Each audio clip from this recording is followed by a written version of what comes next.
سلامونه دوستانو، په دې هیله چې ټول به راته روغ او جوړ یاست. افغان اتلانو د لومړۍ نړیوالې ورځنۍ لوبې 15 کاله پوره شول. 15 کاله وړاندې په همدې ورځ په 2009 کال د اپریل میاشت په 19مه نیټه باندې افغان اتلانو خپله لومړۍ نړیوالې ورځنۍ سیالۍ ترسره کړله چې په ترڅ کې سکاټلند لوبډلې ته په 9 اتیا منډو په توپیر ستره ماته هم ورکړله. په دغه لوبه کې د افغانستان تجربه کار لونډر محمد نبي ساخر ډېره زبردسته په زړه پورې لوبه ترسره کړې وه. هغه که توپ اچونه وه که توپونه وه، په دوه واړو برخو کې ډېره زبردسته په زړه پورې لوبه ترسره کړې وه.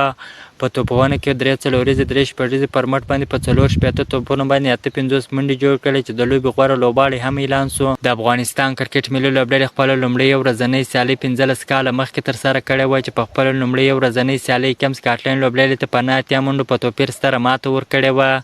دا د افغانستان کرکټ ملي لوبډلې لپاره ډېره د فخر خبره ده چې په خپله لومړۍ ورځنۍ سیالۍ کې سکاټلند لوبډلې ته ماته ورکړې ده. که تاسو هم غواړئ د کرکټ په اړه باندې تازه او مهمو معلومات څخه ځان خبر کړئ، نو حتما زموږ پیج سره فالو، چینل سره سبسکرایب کړئ. د نورو تازه معلوماتو لپاره زموږ سره اوسئ. تر بلې ویډیو پورې د الله په امان.